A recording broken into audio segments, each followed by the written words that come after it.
Good day, Professor Olayinka Omigbodun.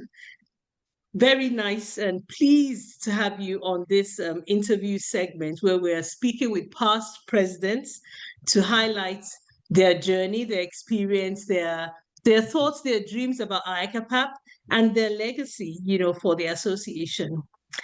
I am Yewande Oshodi, the current Secretary General of IACAPAP. IACAPAP is the International Association of Child and Adolescent Psychiatry and Allied Professions. And you have had the privilege of being one of the past presidents.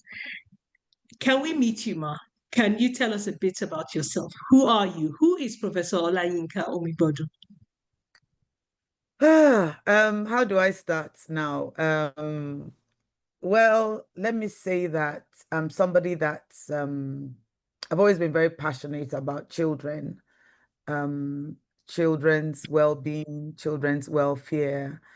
I don't know if where this would have come from, but I suspect that growing up in some peculiar circumstances without has been reported very widely. My father was killed when I was very, very young. So I never really got to know him physically, although because he wrote a lot of letters to my mother when he was in prison. He was imprisoned for about 18 months before he was eventually executed.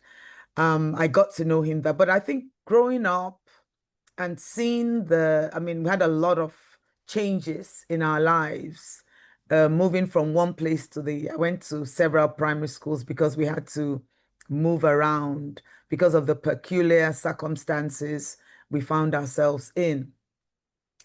I think I really got to appreciate the importance of stability in the life of a child. I think, and that really helped me really see that you can do a lot with children. You can do a lot It with seems children. you wrote a bit about this part of your life in a book. Can you remind us the title of that book? I think you did write a book, if memory serves me correctly. Well, I have a book. It's called A Gift of Sequins, Letters to My Wife. Okay. And it's a book, the main part of the book are letters written by my father to my mother when he was imprisoned. That was in 1967. He was imprisoned on this. It was an army officer. So on the 17th of January, 1967, he was arrested, I would say unjustly, because up to today, we don't have any communication or formal communication from the government of Nigeria. We don't have any communication from his employers as regards his whereabouts, which is very interesting. The only information we have is from things we read in books. We read that he was executed sometime in September 1967. He was arrested, by the way, 1966, January 17, 1966. And so I think it was so wonderful that maybe him being in isolation, he wrote several letters to my mom. When he had, you're in a room by yourself, you're in prison. So this actually contributes to the prison literature. And so when he was 40 years gone, I decided to publish his letters, but then I wrote an epilogue and a prologue. And in that, I spoke a lot about our early childhood, the challenges we faced, the difficulties, being ostracized. But one constant thing which I think children need is that my mother held on to us. She had 4 children. We were all very young. When she was also young, she was in her early 30s when her husband was removed from her life and her then only source of income. But she held on to us. In Nigeria, there's a practice, what we call extended fostering. I'm very passionate about that. What that means is, in our culture, many times children are not raised with their parents. In fact, if you look at research, about 20 to 25, sometimes up to 30% of children don't live with their parents. It's a well-recognized practice. And it's Uh, accepted. It's an it's accepted accepted. Yes, practice. Yeah. yeah. So, in fact, sometimes somebody may just visit your house, and the child, children are young, and if they see, impressionable, a child may just go and sit and become very close to a visitor or a relative, and sometimes the parents will say, the child likes you, and so you just go with the child, and the child will just pack the Go with the load. relative and Yeah. live with the relative for Yes. most of And them. studies show that these have consequences on the child. So growing up, we were spared that extended fostering because I know my father's relatives at some point had wanted my mother to share us out. They wanted us to be with different people who would now pay our school fees. Because your father wasn't around. Yes. Because it's a way of, Yes. I think it's a way of Supporting. sharing Yeah. the costs. And I remember my mom telling repeatedly, my mother was Sierra Leonean, so I would say what she said, me know they left me picking to nobody. Even if they're Gary, I will keep me picking them with me. That means that I'm not sharing out my children. And she suffered consequences because of that. Because, I think some people felt they were offended that, Yeah. one reason. But seeing what that could do to a child's mental health. We didn't have lots of funds, we didn't have money, but we had love and security. And basically, that does a lot to child's mental health. So I'm So it's somebody that, interesting, yeah, from your journey, from your life, from your early childhood, it seemed to have framed your journey in your career, from your family's journey and personal early childhood experiences, subsequently framed your own career into yeah. child and adolescent psychiatry. Yes, absolutely, yes. And I was very interested in children. I love children. I love playing with children. And I initially thought I'll be a pediatrician.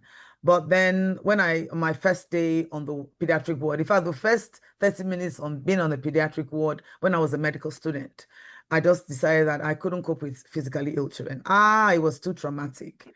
So, and then when I did psychiatry, I liked the way in which psychiatry, you approach people not as a body part. You approach them as a whole, not only Yeah. whole, the family within the community. You look at all the influences, religious influences, socioeconomic influences, family influences, genetic influences, what and I actually think that method of assessment and personalized management should apply to all branches of medicine. That's my Indeed. feeling. Yes. Indeed. I think Yeah. that when you look, even if you're an obstetrician and gynecologist, whatever you are, pediatrician or surgeon, you need to look at your clients through the holistic eyes. And I Yeah. think that's one advantage we have as psychiatrists. And Mm. so I fell in love with psychiatry and then bringing that together with Your children. love for children. Yeah. Yes. I then decided I was prompted by one of my mentor, Professor Latawura, to go into child and adolescent psychiatry. But then I just found that it was a great fit for me. And I have really, really enjoyed and still enjoy being in working in child and adolescent psychiatry and mental health. And I think Wow. I noticed a transition even in my trajectory in that field because initially I was in a lot of hands-on work. I was all over the place. I was in the remand home, the juvenile justice system. I would go to SOS Village. I would go to schools. I was always on the field, running up and down. And then I used to take with me a lot of my mentees, the resident doctors, medical students who were interested. I used to move around all over the place with my co-investigators going. But now what I find myself doing is I've moved more into because now I have many more grants. I'm grateful for that. So I can't go everywhere. Like I have some grants that work where we work in schools. I go there occasionally, but and then also over the years, I've been very, very, very privileged. So I've been able to train a lot of people. So they are also leaders in their own right. Right. Yeah, so I look around and I find I have leaders in several countries in Africa, people that have gone through our training, that I have mentored, I've supervised their work, and I couldn't be more proud that I can sit back and I have people, mentees that have risen up. Many of them are actually even better than me in many different areas. They've ventured into school health, into neurodevelopmental disorders. Some of them are into policy, planning, advocacy, all over the place, doing great and awesome things. And basically, I think that's success. And I see, even as I travel and I get notes, even medical students who I trained in when they were in medical school. I didn't train them in residency, but they virtually ventured into the field, and they're all over the world. And that is what makes me so proud.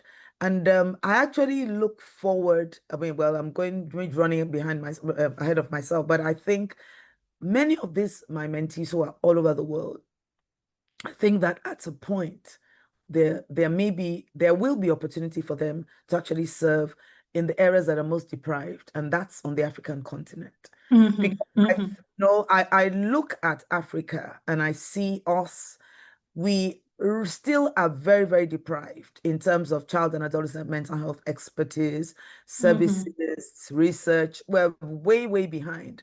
A lot has happened in the last 2, 3 decades. There's been a lot of change, but we still have a long way to go. So I also send a message out to all mentees, people I've worked, partners all over the world, that there's a lot of work, and that you need to gauge the time to know that you can do so much. I'll give a practical example. Dr. Rotimi Adejum is one of my mentees. And at the time he wanted to join the department, there wasn't there was no opening. So he's in the UK, but he works on several of my grants, and he teaches. He's an associate lecturer in the Center for Child and Adolescent Mental Health, doing a lot of still contributing, even though in the diaspora. Yeah, someone like Professor Cornelius Ani, he lives in the United Kingdom. And I must say, he was somebody I was linked up with through IACAPAP, the international So association. I'm coming to your walk through IACAPAP in a bit. So okay. Yes. Let me jump in now. So because I know you want to speak a bit about your mentees, globally, and that I think what you've said about leadership and grooming leaders that have risen to become leaders in their own right in the field. And I must say, I am one of your mentees, even though I didn't come to the center, but you trained me when I was in my residency in Nigeria. So I put my head in as definitely one of your mentees in so many ways. But when you think about I'm humbled and honored. Yes, well, I am one of your mentees. Yes. And I remember you attended the 2010, there was a partnership course in 2010 in Abuja, organized by that was even another one. It was another one organized by the West African I was there. Yes, I was there. Yes, a partnership with the Royal College of Child and Adolescent Psychiatry. Yes, and those were very correct. Those were the foundational blocks that really did a lot. Yes. So I was going to ask about your leadership journey through IACAPAP, and that's because your professional journey has seen you go from wanting to be a pediatrician, becoming a psychiatrist, then becoming a child psychiatrist, and you've done all these great things. And of course, you've achieved so much in your career, which I'm sure if we're here for 2 hours, we've not even begun to touch it. So I'm really trying to just, pick on the things. You were president of IACAPAP from 2010 to 2014, if I'm correct.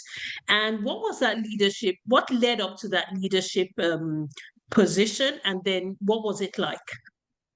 Okay, it was simply amazing. I always tell people and my mentees and other people, I said, just do what you're doing and do it well. You never know who's watching. Let me start off with I think it must have been 2004. I got an email.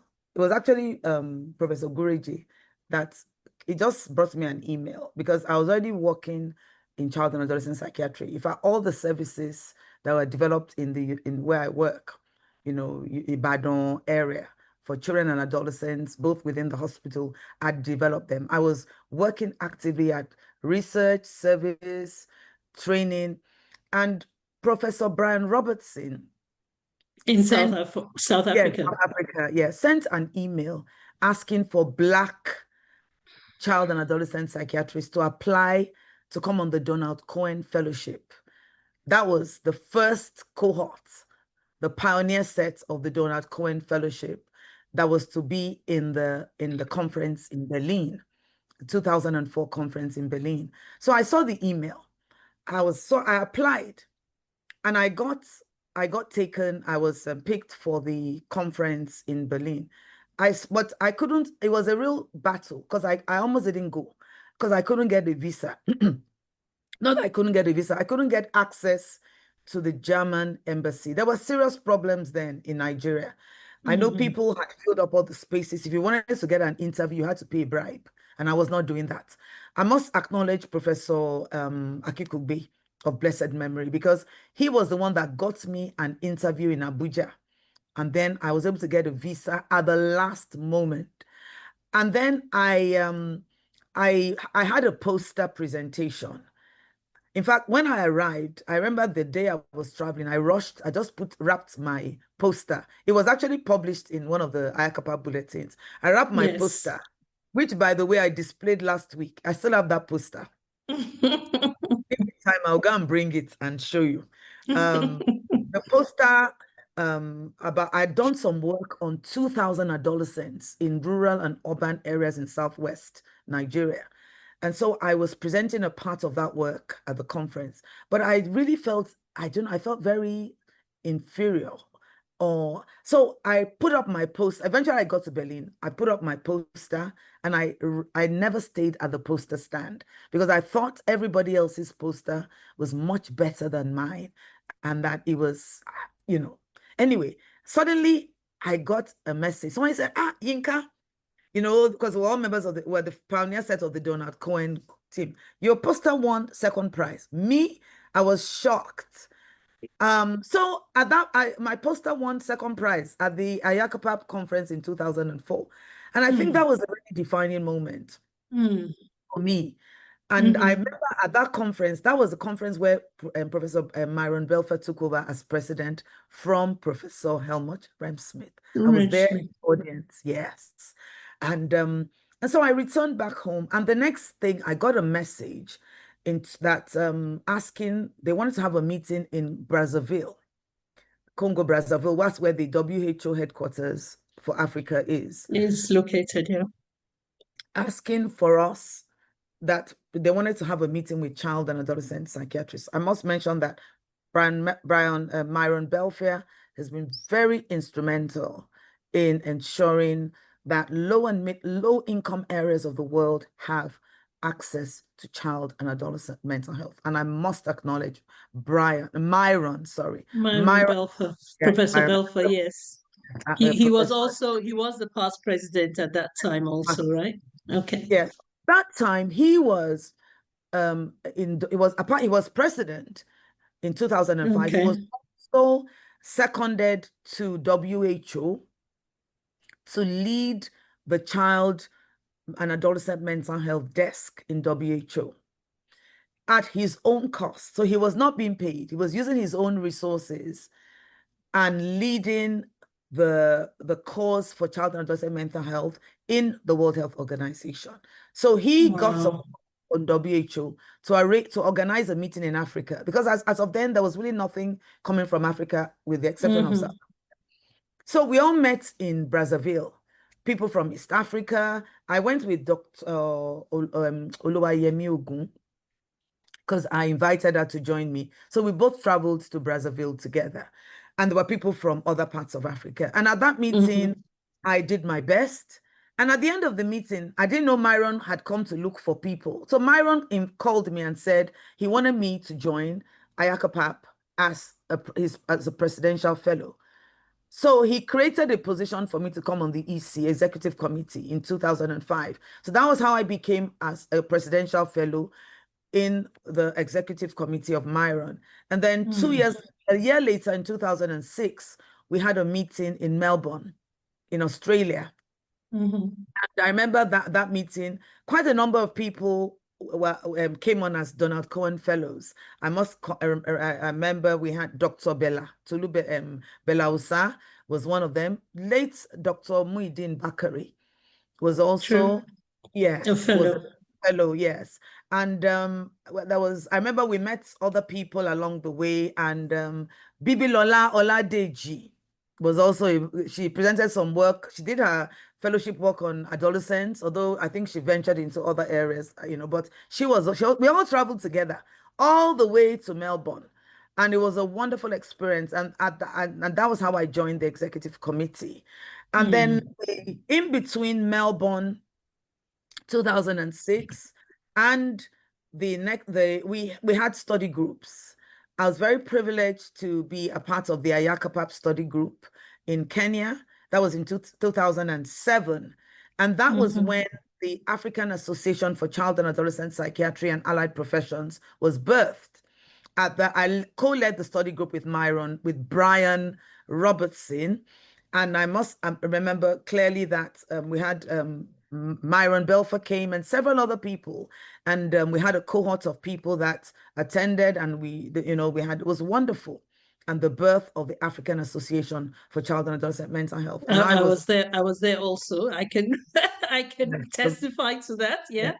Yes. I was the pioneer president of the association. And then 2 years later, we had another meeting in Abuja. And that was another study group. All these study groups were supported by IACAPAP. And that's the beauty. Yes, the financial support for these study groups came from IACAPAP. I think, so we're grateful. Myron was president, and then he became Professor Pa Andes Ridalius. He took over as president. And this was building up momentum on the African continent. So a study group in Kenya, another study group in Abuja. The study group in Abuja was piggybacked on the World Psychiatric Association meeting. So many people who came for that meeting attended the study group. And we had participation, the study group in Abuja, we had participation from both Francophone and Anglophone. So I remember we had people from Cote d'Ivoire, and I remember Naufel Hadol was very good. He's from Tunisia. By the way, Naufel was also in the pioneer set of Donald Cohen Fellows. We were together. Yes, Naufel has been wonderful. And so after the IACAPAP study group in Abuja, I think things really built up, and we went back home and we were building systems, building structures, and trying to raise awareness for child and adolescent mental health. And I just continued doing my work until I got a phone call one day asking if I'll be willing to take on the leadership of IACAPAP. I remember very clearly I was in the car park in my hospital, and there was a meeting going on, and I was being nominated to be elected for the election. And I thought about it, and I thought to myself, well, I think this will create a new pathway. And at the conference in Beijing in 2010, I took over the leadership of IACAPAP. And I think it was a real defining moment for child and adolescent psychiatry and mental health in the world, because the searchlight now turned to the very, very deprived areas. And so many things have happened since then, which I don't know if you want me to go on and talk to you about my presidency, what happened, and Okay, maybe because I can imagine that it was very impactful in many ways. But I just want you to maybe highlight what you say would be called your maybe top 3 achievements or victories, if I could call it that. What will you highlight as your top 3 achievements? Let me use that phrase, and then maybe let's see how that would evolve. It's very hard to. It's hard. top three because when I took over as IACAPAP president, I didn't even have an organization in my country. So yes, we didn't have a structured. I was just an True. individual. But by the end of, and I think that's in itself has done a lot. So I'll just go run through a couple of important things that I think really helped. The first was, I mean, it stimulated awareness for the developing world, but I'll come to that, and I think it created a new pathway. One of the things I must say is that when I took over, we developed a strategic plan, and I'm going to build because I'm somebody that's I'm structured. I even when I was provost of the College of Medicine, University of Ibadan, I had a strategic plan. And a strategic plan helps you to be focused. You know where you're going, you know your goals, and we it took a lot of time, but we developed a strategic plan. And we had 5 strategic goals when I became president of IACAPAP. We're going to provide effective leadership and support to international, regional, and national organizations, disseminate information and foster training among multidisciplinary study groups, congresses, and publications, strengthen the bonds between different regions of the world to promote multidisciplinary, multi-professional research, promote international state and community policies that would really culturally acceptable, affordable, accessible healthcare, and then put in place a mechanism for regular appraisal of IACAPAP structures and functions. I'm very proud of that, of the strategic plan, because when I was giving my report at the end of my 4-year term, I based it on my strategic plan to see how well I had done. So I'll just give a few highlights. One of them was like disseminating information and fostering training. And one of the things that some of the publications that I think came out, was that for the first time, the history of IACAPAP was published. I must commend Carrie Smider, who was passed on. She worked very hard, and during the time we worked together to have the 75-year of IACAPAP, which is a history book of the landmark. It's a document, yeah. Yes. And then I must say that it was when I was president that John Ray approached me as president with a proposal for the IACAPAP e-book. And we took it before, and I was very privileged that if you look at the book, my foreword is still there. I said it was a child and adolescent mental health guide in every palm because you could have it on your phone. And I'm grateful to Joseph Ray's foresight, vision, and energy.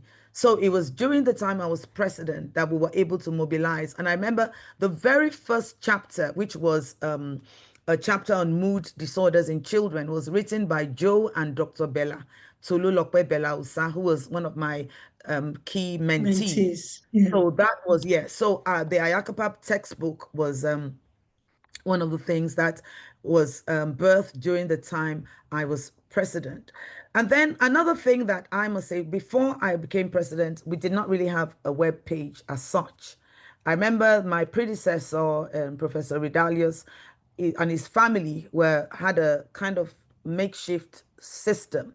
But when I was president, we developed the IACAPAP website. It took hours and hours and days, and I must commend Chris Wilkes. He was in the Calgary 2016 team, and through the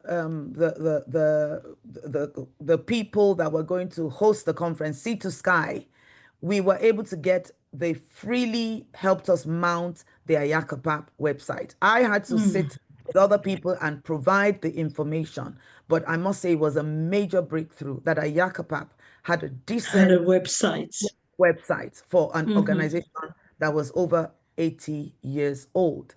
Another very important thing was the fact that we developed a collaboration with the journal Child and Adolescent Psychiatry and Mental Health. We had an MOU. So this was also worked out during the time I was president. And I'm very happy to say that at some point from the Center for Child and Adolescent Mental Health, where I'm director, we're able to publish a whole series of research from Africa about child and adolescent mental health. We also collaborated with WHO So very, very, very, I remember Chiara Savelli is a great friend of mine. We've worked together for many, many years. She's still in WHO, still leading the child and Cheers. adolescent mental health. We developed a very strong bond, IACAPAP and WHO, to achieve several things. And I know she actually came to the IACAPAP study group in Yes. Abuja, and we work very, very closely together, and we still do quite a couple of other things. So we also had several declarations. We had the autism declaration. We also had the Durban declaration. I must also speak about Colette Chiland, who was is a former a wonderful professor from France, is also passed on now. She's a former IACAPAP president. She looked very much into gender issues. We had a gender group to look at IACAPAP's role in gender issues. And of course, while all this was going on, the website development, the study groups, we expanded, trying to develop other national organizations, creating awareness, and so on and so forth. I must say that the Center for Child and Adolescent Mental Health, which has trained over 160 child and adolescent mental health professionals, multidisciplinary, multi-professional from 14 African countries, was basically birthed with friendships and partnerships through IACAPAP. Wow. Yes, I'd mentioned that earlier, that Byron Belfer was a co-investigator from Harvard. He also brought on Dr. Patricia Ibeziako, who happened to be my student many years ago. She leads the liaison service at Boston Children's, and they are both professors in Harvard. So they were co-investigators. We also had Cornelius Ani and the other members of team from Imperial College. They were brought in through Professor Elena Geralda. I don't know if you're aware that a lot of the early work done in primary care was done by Elena Geralda. So Elena Geralda recommended Cornelius. Cornelius Ani has been one of the most consistent, outstanding, distinguished presence that partners have had in ensuring that we birth new things, training on the African continent. So basically, IACAPAP was very, very, very instrumental in the friendships that came together to help us birth the Center for Child and Adolescent Mental Health. And at the initial stage, we had a lot more people who are offshore who are teaching.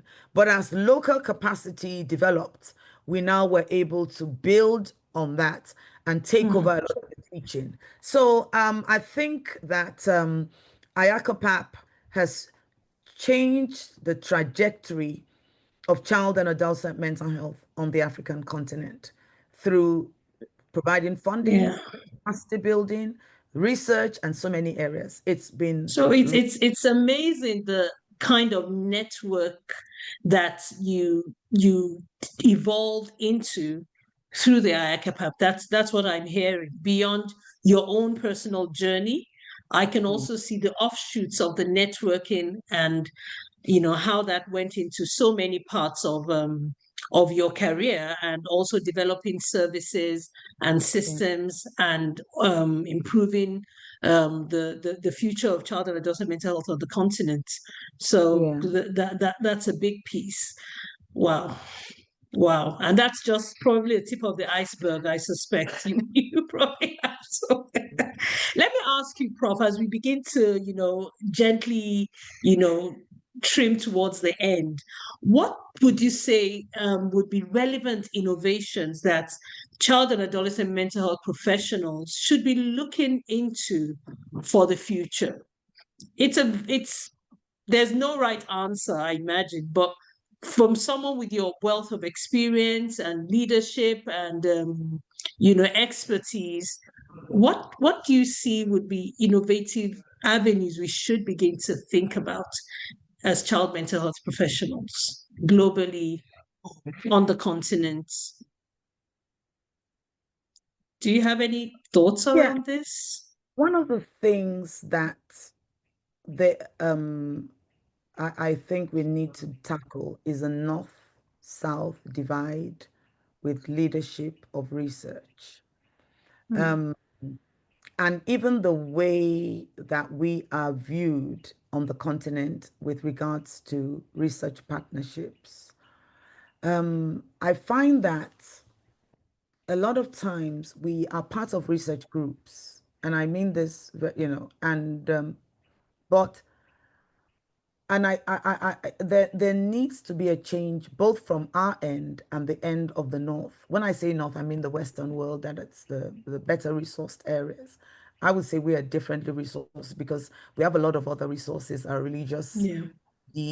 religious systems and structures, which largely form our social welfare system. Yeah. Many times in research partnerships, the North partners with us, but they kind of, in many ways, see us more as data collectors and not as equal partners with regards to conceptualizing research work, writing up, analyzing. And I think that one of the areas I would want those of us on the African continent and other parts of the developing world is to see how we have a lot of, we are good. We need to believe in ourselves and know that I can do it. I can write that research paper. I can write that project. And I think even the Western world or the North or the better resourced areas need to recognize there's a lot of great resource on the African continent in terms of social, psychological, and innovations that are within even our culture and within our system and our context that can also be utilized and used in other parts of the world. That we should stop seeing ourselves as, oh, I'm on this grant, I'm a co-investigator, I just collect data and I send it off and somebody else analyzes. No, the analysis, the leadership of writing, we should take that role up. That's one of the areas I feel it's not an innovation, but it's an area where we need to take leadership of our communities and our child and adolescent mental health. And I think that's one of the things is that, we underestimate ourselves. We underestimate ourselves. That's the first one. Second thing I would really think is important is that to have there are a lot of Africans in the diaspora doing great, awesome things. And I think they are a major resource. If I had my way, even in terms of leadership, in the context of training or in my context, a lot of them would be I would make sure they are faculty members in universities, in institutes, so that even if they are not physically present, they can give their all from wherever they are in the world. I think it's a major resource that needs to be harnessed, harvested, and utilized. So let me quickly summarize, Prof, just so that I'm not missing. The first one, you're speaking about a balanced participation in research, in child and adolescent research between the high-income country researchers and low-income country researchers. There should be balanced participation. Low-income country co-researchers are not data collectors. So in child and adolescent mental health, we should be thinking about addressing this imbalance. Then the second point you're talking about now seems to focus on the diaspora clinician who is from the continent, a child and adolescent mental health expert, can still contribute to training and development on the continent in spite of their being in diaspora. Fully. Yeah. Fully. Yeah. And I think that is actually an important conversation that maybe institutions like where you work or other big institutions must begin to consider, especially in the light of the ongoing brain drain, how to harness, contributions from these individuals. Yes. How easy is that, Prof? Well, there are a lot of, respectfully, I sometimes hear things like, we are the ones that are here, kind of. But I don't see things like that, particularly us. We need to deal with ourselves.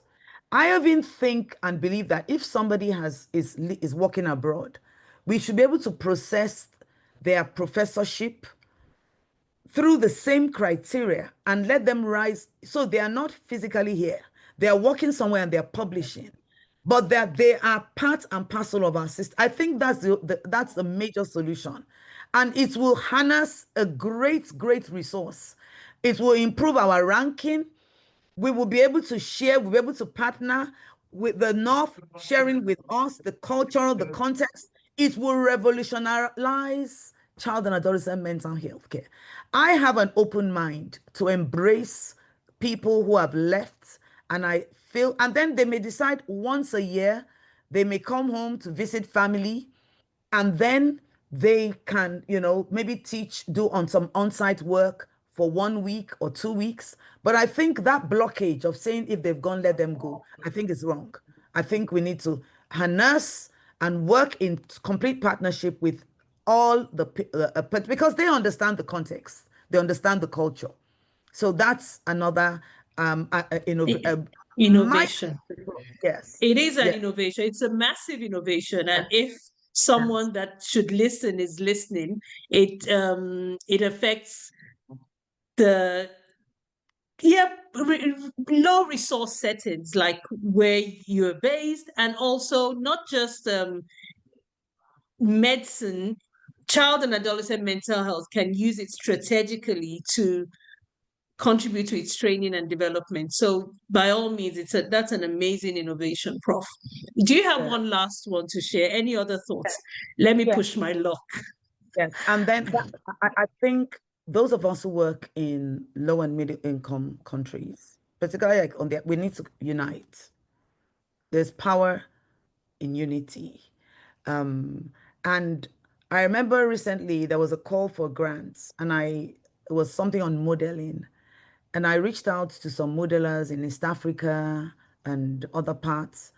There are few, particularly women modelers. I have a Gates grant on modeling to train women modelers to be able to seek out interventions for depression in adolescents and young women, because of course we know depression is 3 times commoner in adolescent girls and women.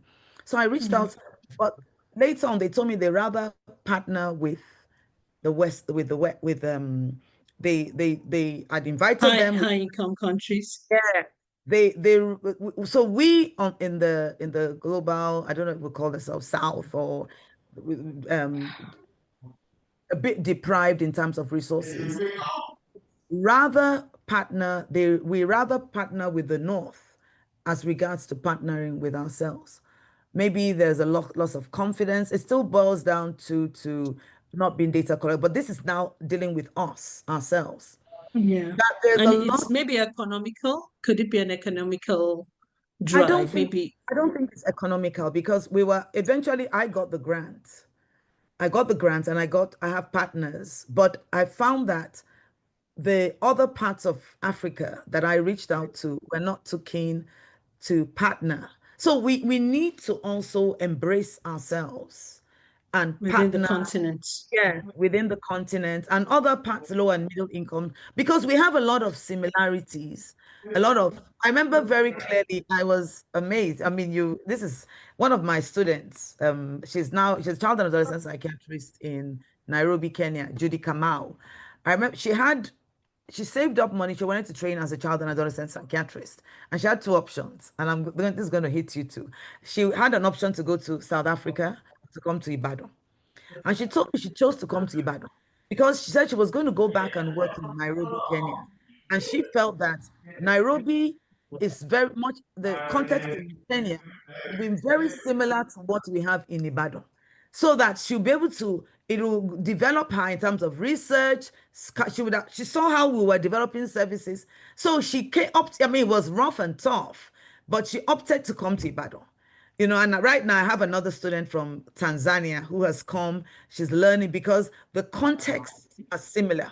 What we offer is we offer innovation, we offer creativity, So we need to also believe in ourselves and really build ourselves up and partner with ourselves. It's good to partner with the North, but also partner with ourselves. We can do a lot of things together. Yeah. So partnering between low and middle income countries and communities, not necessarily just on the continent, other similar low and middle income countries could also consider partnering with one another. Would that be what you're saying?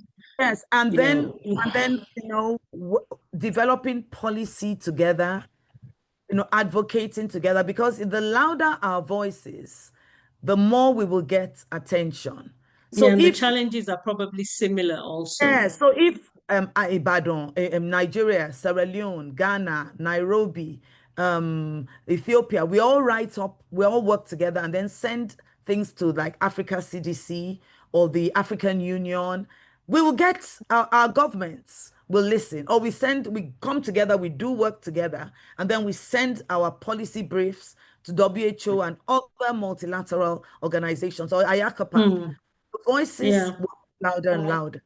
So And to then, reflect this on a global level, it may be something like regions working together, not necessarily, I'm talking about low and middle income yeah, yeah, countries and, probably there are portions in Asia, maybe India and some other, deprived areas like that could also consider collaboration for child and adolescent mental health.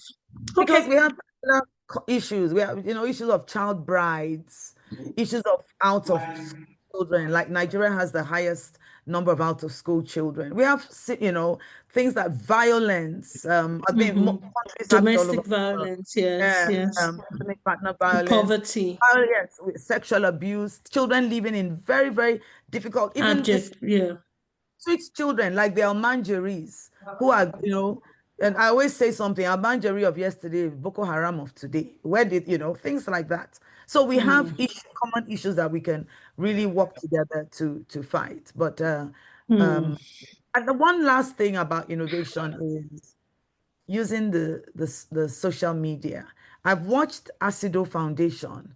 I am the CEO of Acido, now Professor Jibril Abdulmalik came on our program.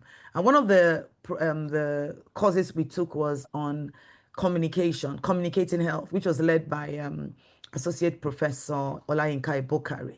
And Professor Abdul Malik learned a lot through her. She's a communication and media person, but we had a whole mm. course on communication, and that was one of the foundations of which Acido Foundation was built upon to communicate using the media, and it's been so powerful. Acido is now all over Africa, beyond Africa. Just from a seed, Professor Abdul Malik was in the pioneer set of the Center for Mhm. Mental Health.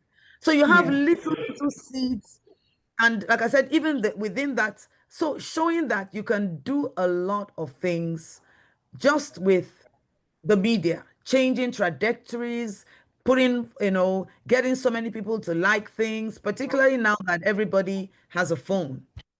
Everybody has access, most people have access to them, even the rural areas, Mm. everybody. There's the rise of technology. And of course, now we have AI, artificial intelligence, Yeah. something So we that, must embrace technology. yes, we must not be left behind on the We African continent. mustn't. Yeah. Yes, Yeah.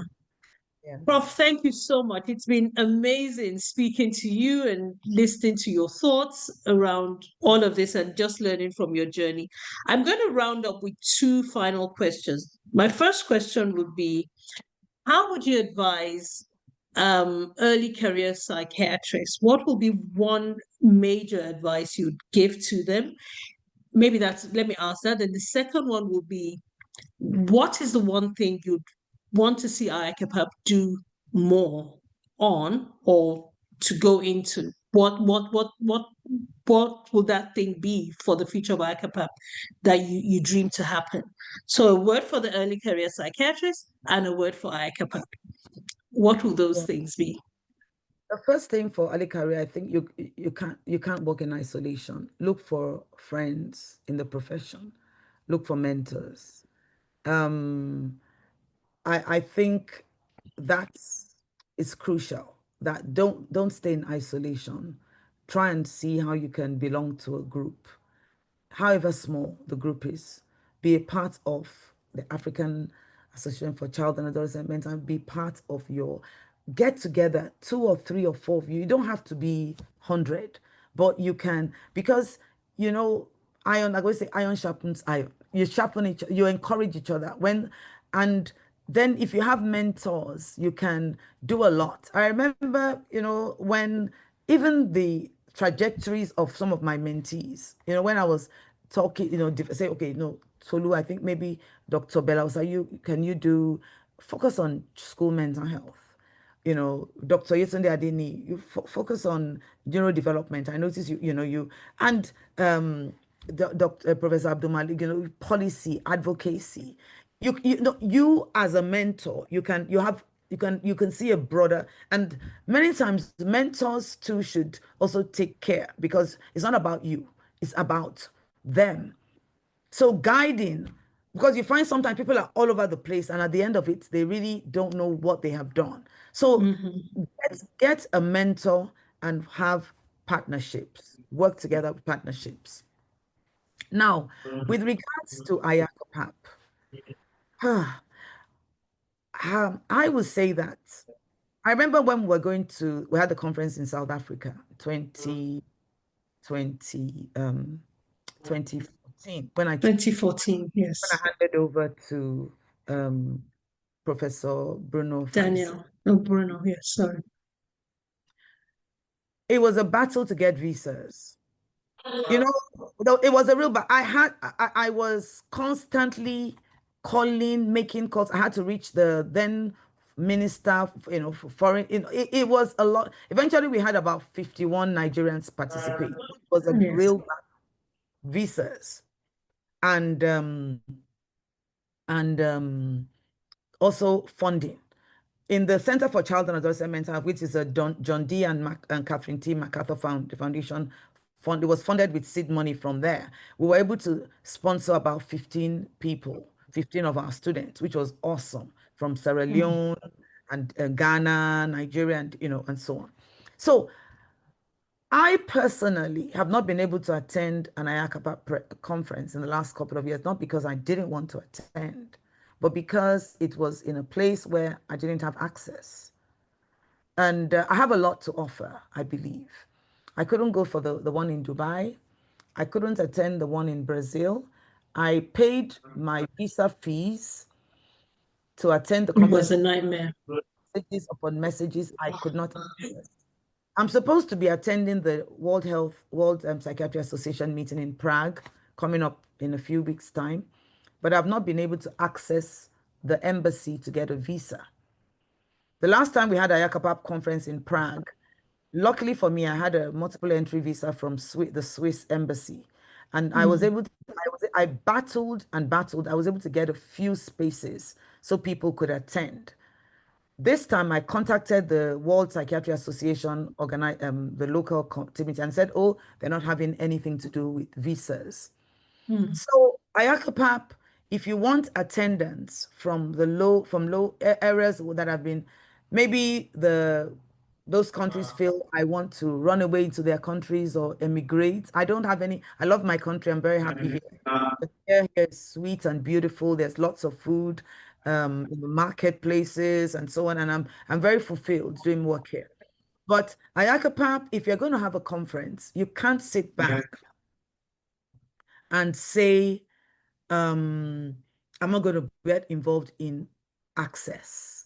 Even if you're not providing funding, you need to contact your foreign ministries, into contact so that people from low and middle income countries, people from Nigeria has a population of going to 250 million.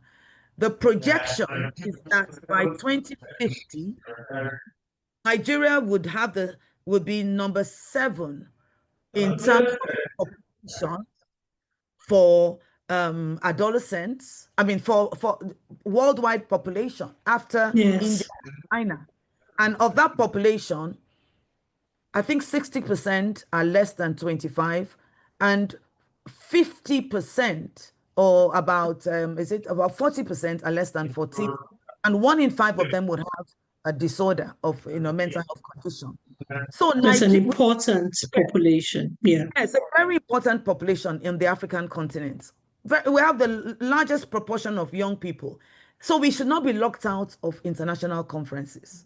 So any organizing committee should access the foreign ministry and see how they can ensure that people like myself, who are leaders in child and adolescent, who have a Nigerian passport, I don't have any other passport, and I don't plan to leave my country, should have access to visas. To these Although, conferences. Yeah. yes, I have grants that can support my attendance, but there are others who have funding, who don't have funding, will have access. That's what IACAPAP and World Psychiatry Association, other multilaterals who don't want no one to be left behind should do. That's the single message I have. Thank you. I think that is a very important point, and point well taken, because we're really at the planning stage for the Hamburg 2026 conference. So it's good advice, which will be passed on to the rest of the Bureau, to pass on to our conference organizer to look at, taking that on board. So I wonder if you have any final notes as we, final words or final thoughts as we bring this to a close. It's been amazing speaking with you, Professor Olayinka Omigbodun. Thank you so much. Any thoughts, final thoughts? Well, final thoughts is that a little seed planted, watered, nurtured, can become a mighty tree. I see myself as that seed. Many years ago, I was a seed planted, was nurtured, and by IACAPAP with the leadership of Professor Myron Belfer and others, and with support from funders and so many people. And that seed that was planted, that's me, has grown and has been able to produce several other seeds that are also producing several other seeds. So that's the message. I'm grateful to IACAPAP. Thank you. Thank you. Thank you very much, Professor Olayinka Omigbodun. On behalf of the Bureau, I want to thank you for granting this interview. Thank you very much. Thank you.